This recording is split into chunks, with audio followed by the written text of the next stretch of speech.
attest to this. 5 years ago, at the height of post-election violence, Joyce Chepkemoi was caught at the center of a raging militia attack after the declaration of the presidential election results of 2007.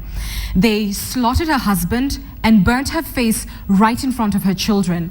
Betty Kyalo tells us this story of a woman who hopes that Kenyans will learn from her scars and will never rise against each other again. 5 years down, thoughts may have passed. Many might have forgiven the very people who inflicted pain, but the scars remain. This is the story of 28-year-old Joyce Chepkemoi. Jamaa wakaingia kwetu langoni karibu 20. So mzee Wesley Chiruyot alishikwa hapo na akafungwa mikononi mwake na akaanza kukata mzee one by one hadi kutoa siri yake ya ndani na kukata shingo kama kuku. Hata kuku ichinja wangi namna hiyo. Nikiona hapo naye waida wa jamaa wakanishika hapo na moto akakisha ndani ya katikati ya nyumba mwangu na kunitumbukisha uso namna hii, akaanza kunichoma na kunikata shingo upande na upande hii.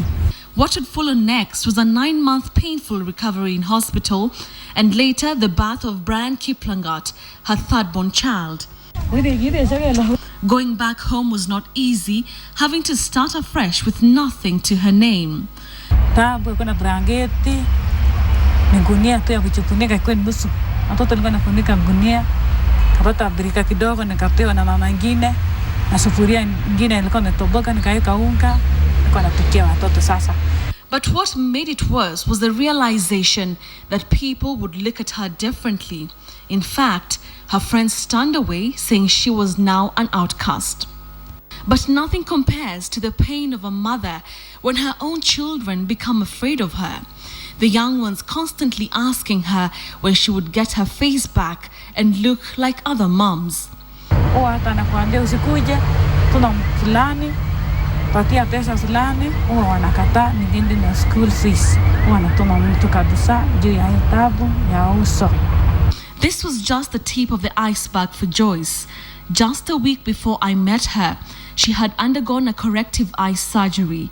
She tells me before then, she had never closed her eyes for 5 years.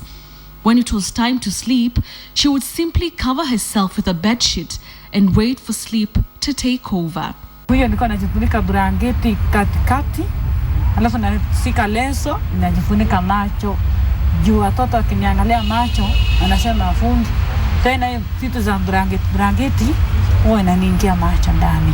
6 years down, Joyce is still trying to put her life back together, getting small handouts from neighbors who are slowly accepting her back into their circles. Mwingine ananipea shilingi 10, shilingi 5, shilingi 2, shilingi ngapi, unga, nakuja kuishi na tabu. The bigger task for Joyce is not only solely providing for her 3 children, but her face reconstruction.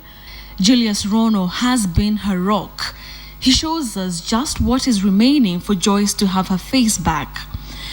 Sasa phase 3 itakuwa ni kurudi sasa pale, alafu hiyo uso yote, ngozi yote itolewe, sasa ndio awekewe ngozi sawa tu kama hii yetu. Through well wishes, she has been able to have her first surgery, and according to the hospital, her extent of reconstruction totals to 1.5 million for the 3 major surgeries that she is supposed to undergo. Akiwa na chochote, wanisaidie chochote juu, silipi school fees, watoto ana chochote. Even in her tribulations, Joyce tells me she has forgiven the people who killed her husband in cold blood and stole her life from her. Betty Kyalo, KTN.